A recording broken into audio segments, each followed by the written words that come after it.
Students, welcome to Sunil's tutorial.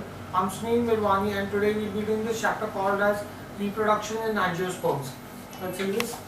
Let's see what's the difference between a male gametophyte and a female gametophyte.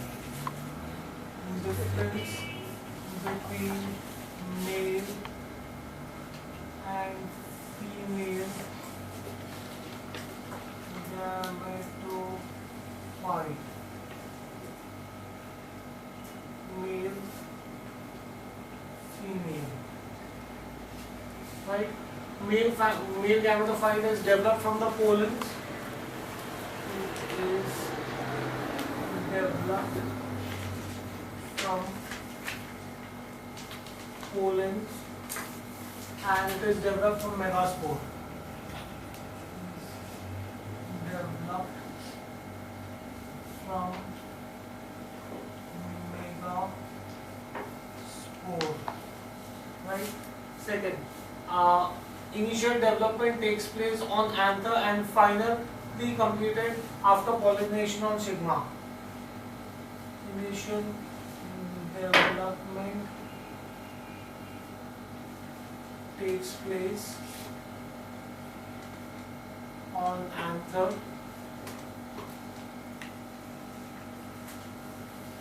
in anther and finally completed after pollination on stigma. And finally completed after pollination on stigma. Right? Female gametophyte, entire development takes place in the ovule. Entire development takes place in ovule. Right? Male gametophyte. It has 3 cells. Female gametophyte. It has 8 cells. Male gametophyte. It degenerates after fertilization. It degenerates after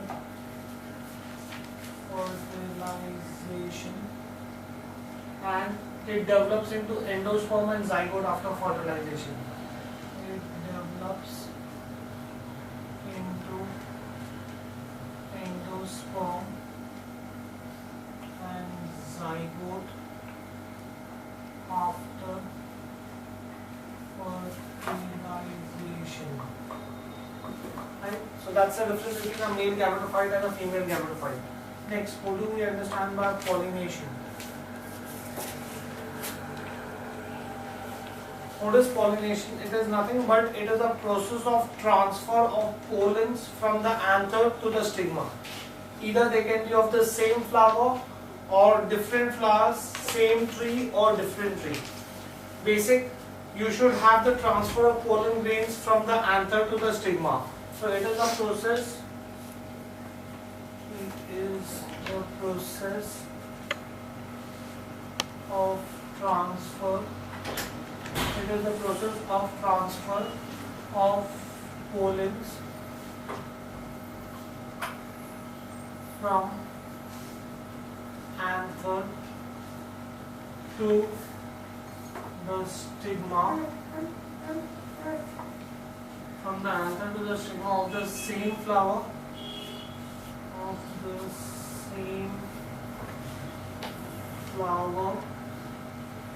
or another flower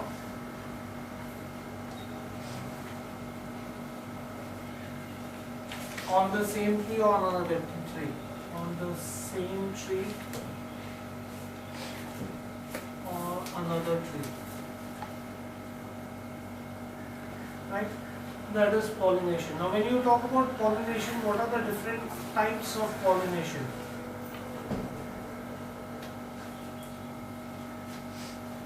So when we talk about pollination, what do we mean by pollination? In pollination, we want the stigma to be, we want the anther to be transferred onto the stigma.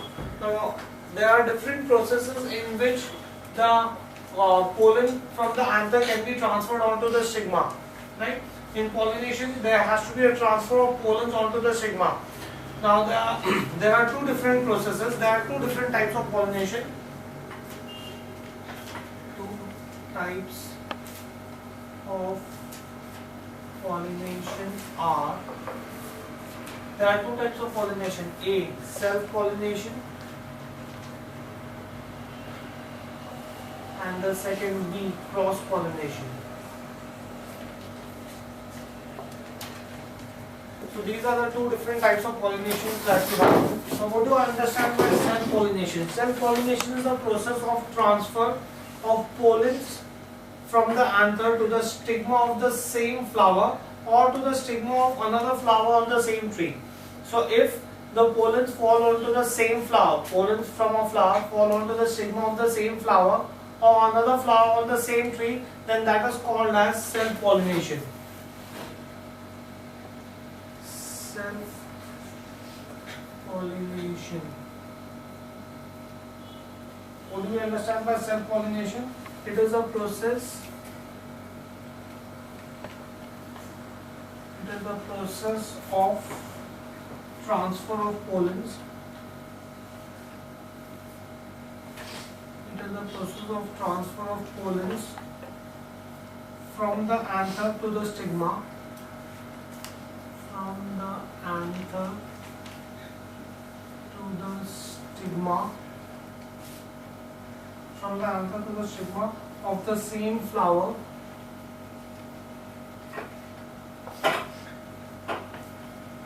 or to the stigma of another flower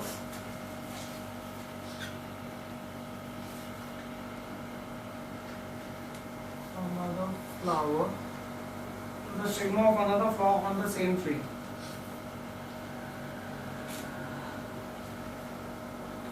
Right? That is what is self-pollination. Now when we talk about self-pollination, what are the different types of self-pollination? There are two types of self-pollination. We say that self-pollination are of two types. A is called as autogamy.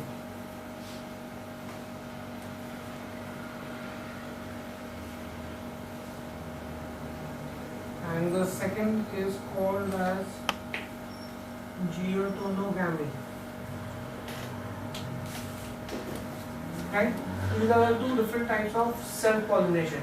So in self-pollination, you will have the pollens from the anther falling onto the stigma of the same flower or some other flower on the same tree. Right? Next, what do you understand by autogamy?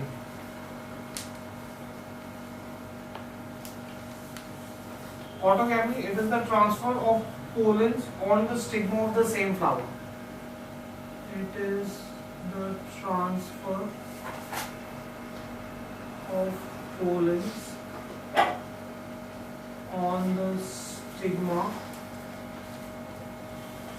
of the same flower. That is autogamy, right? Then you have geotonogamy.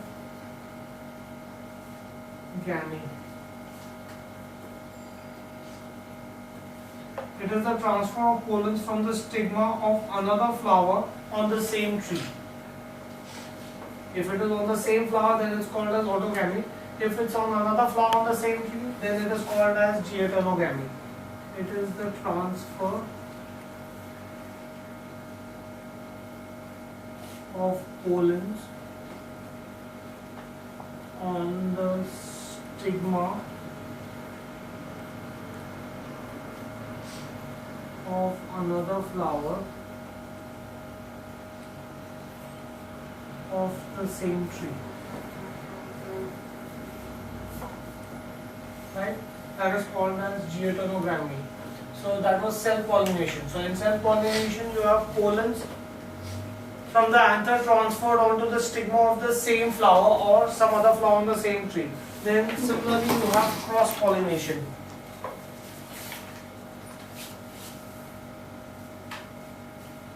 Cross pollination. Right? What do I understand by cross-pollination? Cross-pollination is the process of transfer of pollens from anther to the stigma of another tree of the same species. Right? It is the transfer of pollens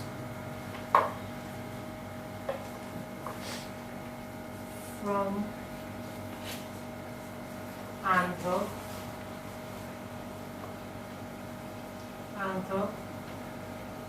by either it can be some pollinating agent like wind, water, insects,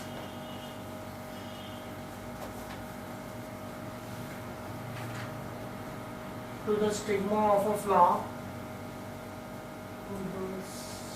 stigma of a flower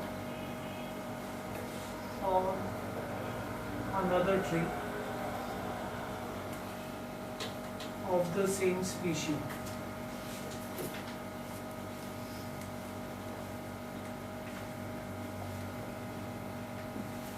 Right? So if you have the transfer of pollens from anther to the stigma of flower of another tree, then that is called as cross-pollination. Right? Now, what do I understand? What is the difference between self-pollination and cross-pollination?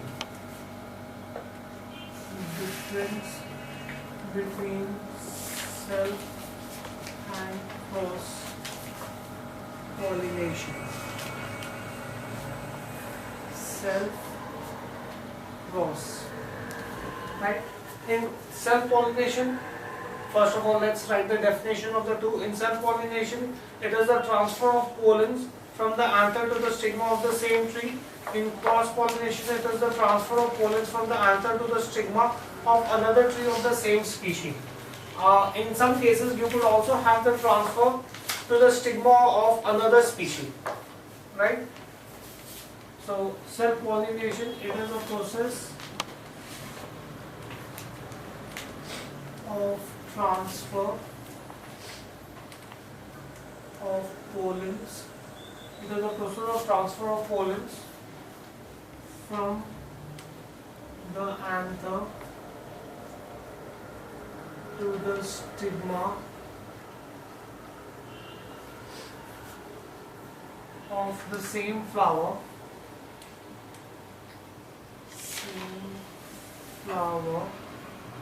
or another flower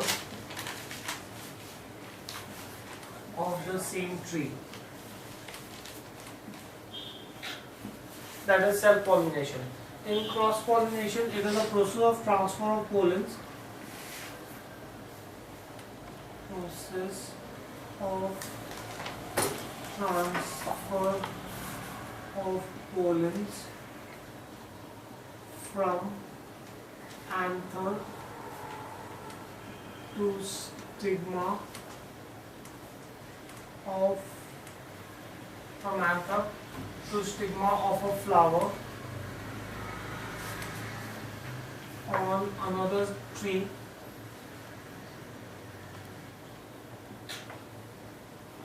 by another tree of the same species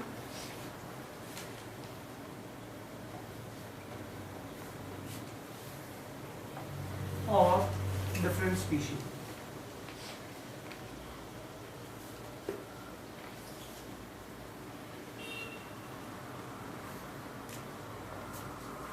Right, that's the first difference. Next, if it is self-pollination, I don't need an agent. It does not involve external agents like wind, water or insects. Cross-pollination, if the pollen has to move from one tree to another tree, something has to carry that pollen, therefore you require an external agent in cross-pollination. Right? This process does not involve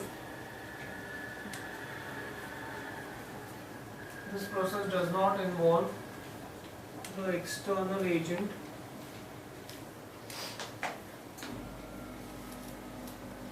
agents such as wind, water and insects. Right? Now, in the case of cross-pollination obviously cannot take place unless there is some external agent. Otherwise, how would the pollen transfer? So, cross-pollination depends on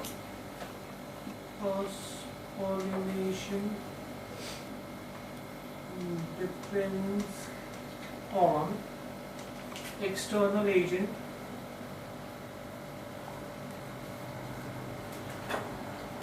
such as wind, water and insect.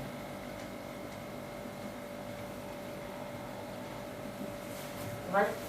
Now, the process of self-pollination is more economical as there is less wastage of pollen.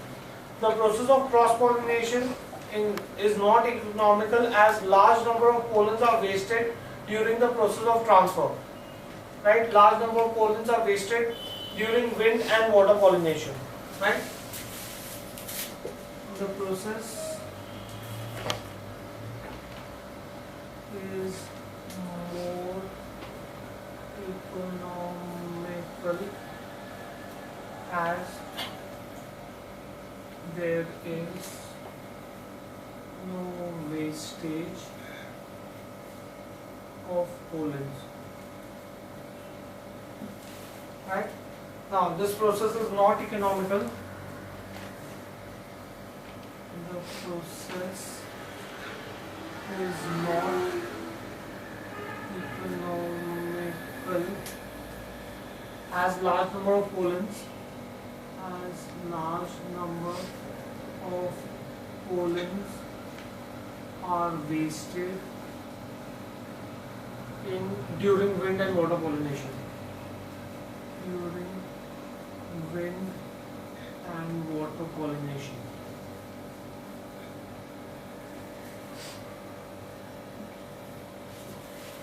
Next, the process does not bring about any variability in the genetic constitution. If you have pollens transferred from the anther to the stigma of the same flower, then there will be no change in the genetic constitution, right? Whereas in cross-pollination, it brings about a change in the genetic constitution. New variations are formed. The process does not bring about variability in genetic constitution. The process does not bring about variability in the genetic constitution. The process brings about variations in plants. The process brings about variation in plants with new variety.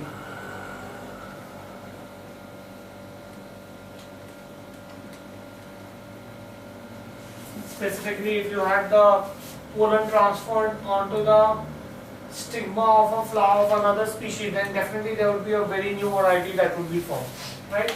So that's the difference between self-pollination and cross-pollination. Next, what are the advantages of self-pollination?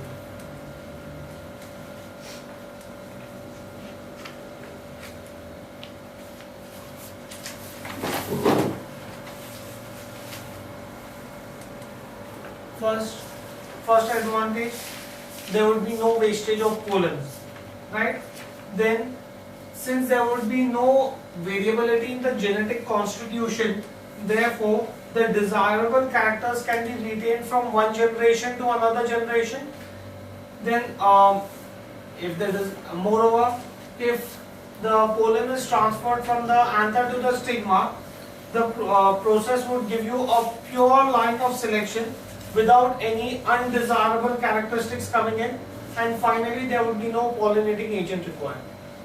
Less wastage of pollen grains, desirable characters retained, undesirable characters do not come in, and pollinating agent is not required. 4 advantages, right?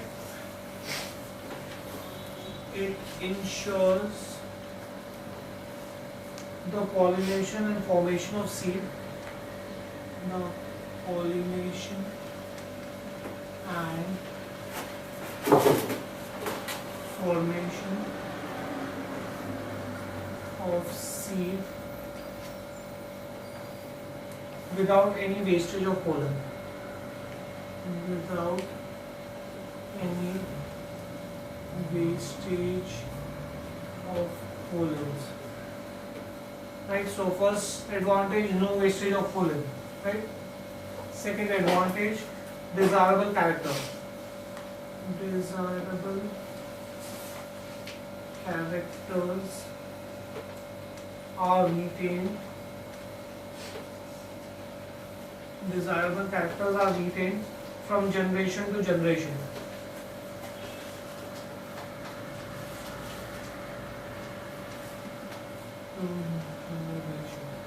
Obviously, since there is no variability in the genetic constitution, therefore the desirable characteristics will be retained.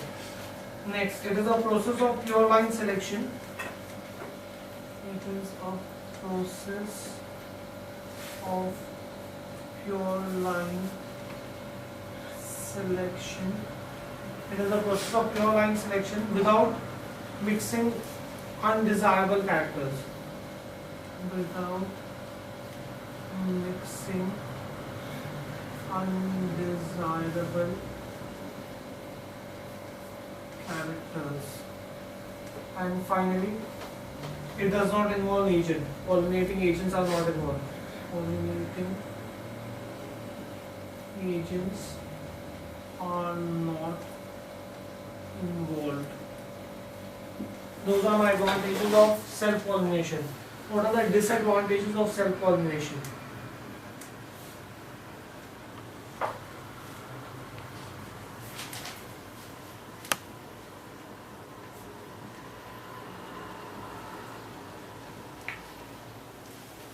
Disadvantages of self-pollination. New desirable characteristics cannot be introduced in self-pollination. If any undesirable characteristics are present in the plant, then they cannot get eliminated. Now, if you have self-pollination taking place, after a few generations, the progeny that will be formed will be weak and will reduce in genetic vigor. And finally, since variation does not take place in self-pollination, it has no role to play in evolution. Nothing new will come out of it, right? So those are the 4 disadvantages of self-pollination. A, desirable characteristics cannot be introduced. Desirable characters cannot be introduced. Right. Second, undesirable characters, if any present, undesirable characters, if any present in the plant, if any present in the plant, undesirable characters, if any present in the plant, cannot be eliminated. Cannot be eliminated. Right? Next, after a few generations,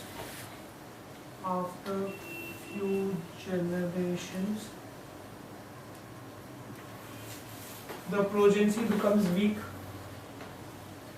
Progeny becomes weak and reduce genetic vigor.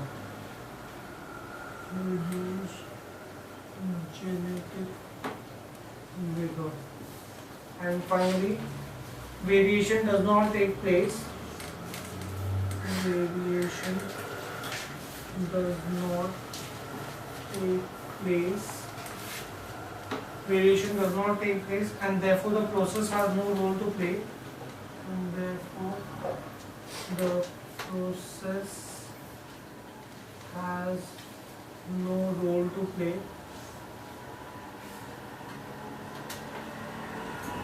in evolution. Right? So those those are the disadvantages of self-pollination. Let's move on to cross-pollination.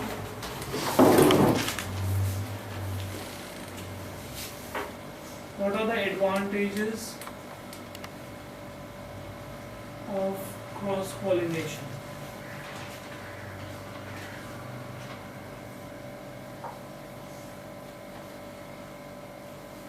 What are the advantages of cross-pollination?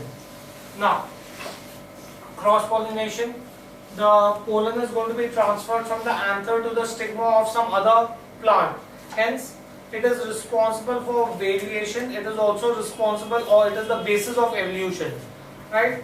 Seeds, due to cross-pollinations, become more viable. Right? You have improved variety of plants.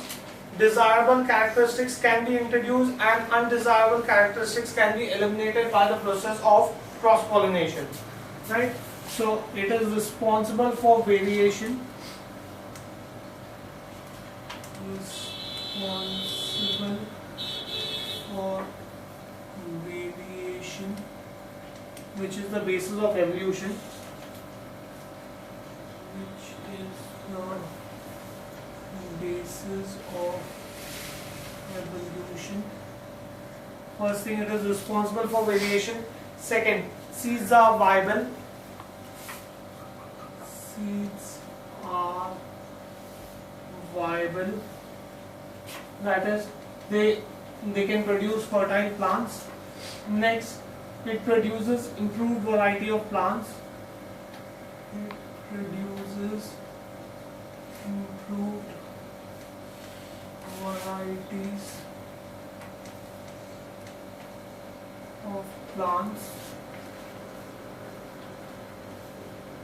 And finally, desirable characteristics can be introduced. Desirable characters can be introduced, and undesirable characters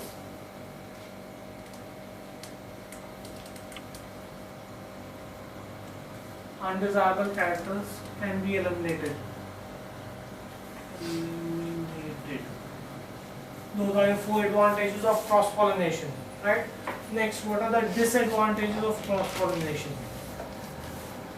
Disadvantages of cross-pollination. Disadvantages of cross-pollination. It is not a sure method for pollination and plants have to depend upon external agent for pollination. Right? Pure line and desirable characteristics cannot be retained if there are. Desirable characteristics may get eliminated and there is a large loss of pollens in the process of cross-pollination. Right? First, it is not a sure method of pollination. It is not a sure method of pollination. It is not a sure method of pollination and plants have to depend on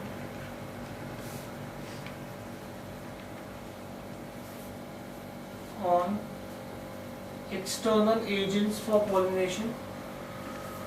External agents for pollination. Right, that's the first thing. Next, pure line variety of desirable characters cannot be retained. Pure line variety of desirable characters cannot be retained. Right? Next, desirable characteristics may get eliminated. Desirable characters can be eliminated. And large loss of pollen. There is great loss of pollen. Great loss of pollen. Right? Those are the advantages and disadvantages of self and cross pollination.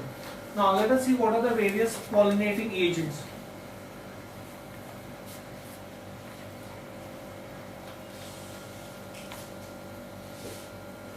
What are the various pollinating agents? Now when you talk about pollinating agents are classified into two types, abiotic and biotic. Right? The main two types of pollinating agents are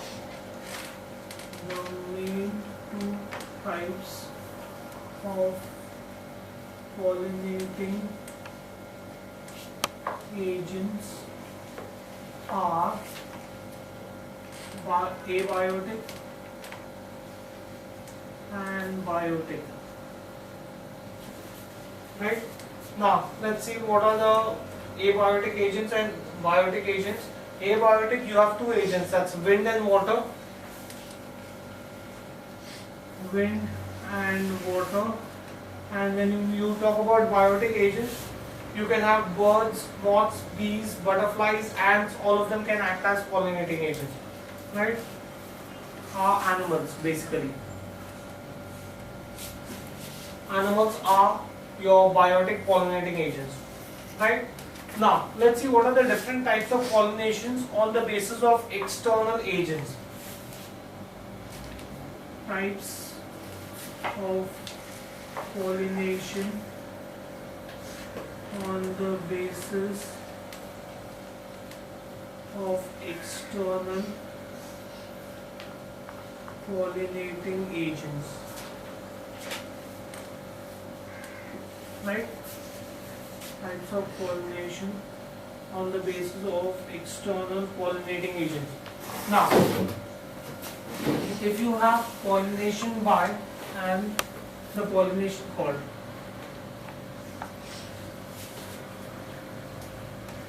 Pollination and the type. Right?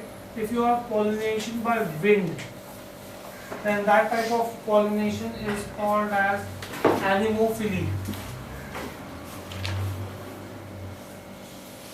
You can get this in your objectives, especially in your CET. Anemophily. Next, if you have pollination by water, hydrophily.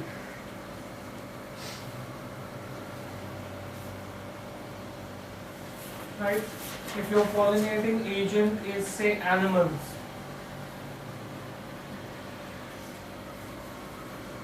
that's called as zoophily. Next, if your pollinating agents are birds, then ornithophily. Ornithophily. If your pollinating agents is, say, insects, then that is called as entomophily.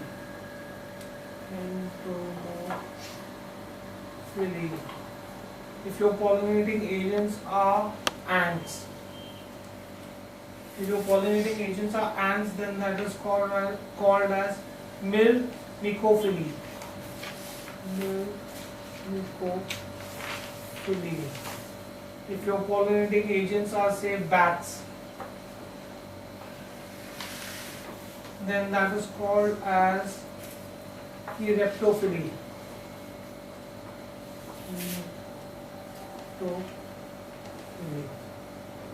So those are the different types of pollinating agents, and those are the different types of pollinations that you can have.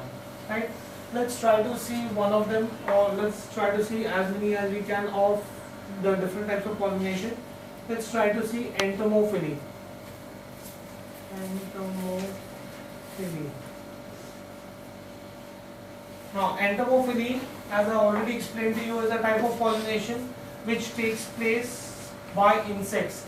You could have insects like bees, butterflies, moths, ants, any kind of insect.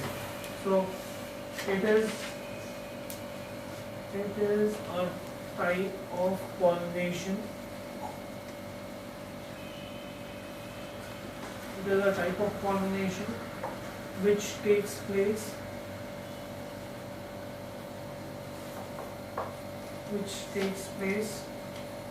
by insects.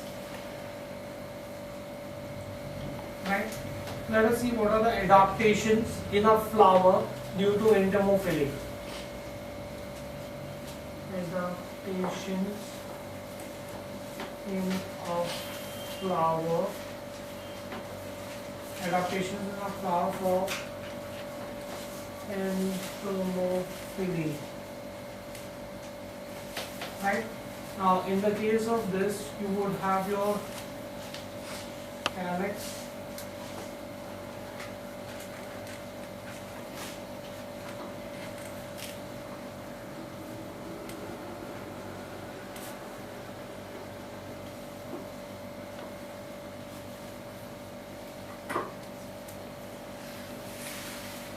Right? You would have a flower which would be something like this, where you would have the anther, which would be present here as a tip, right? And you have an anther and stigma.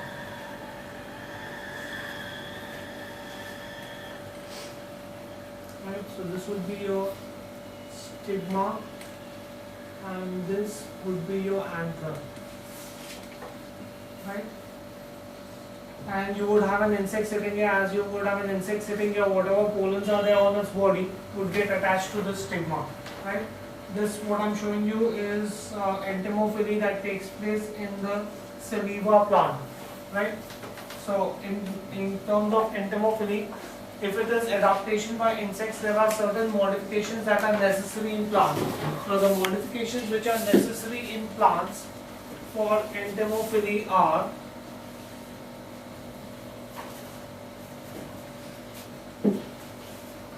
the adaptations which are necessary in plants. One, the flowers have to be large, prominent with bright colored petals. Unless until you have large, bright flowers, you would not have insects attracted towards it. So first is flowers are large, prominent, with bright colored petals. Bright colored petals. Then nectar is present at the base of the petal.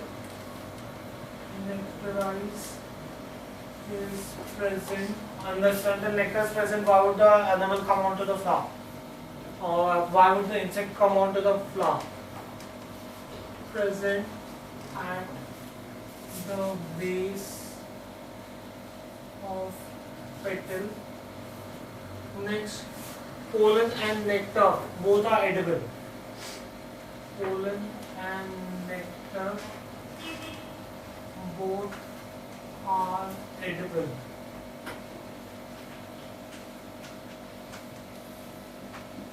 Right? They are strongly scented. These are strongly scented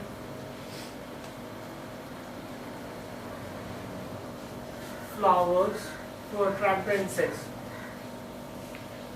Flowers to attract insects. Right? Then you have spiny and sticky pollens to get attached to the insect body. Spiny and sticky pollen grains get attached to the bristles of the insect body. Get attached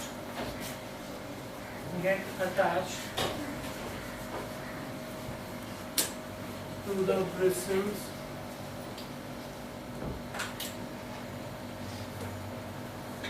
of insect body. Right? The pollen are relatively less in number. Pollens are relatively less in number. Then they have movable stamen and style, in which anther and style touch the body of the visiting insect. Movable stamens and styles, in which anther and style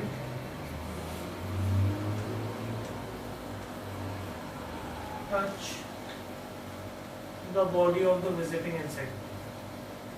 Body of the visiting insect. So those are the modifications that are made for entomophily. Fine, do we get this in clear? Okay, we'll stop this here for the day. Thank you very much.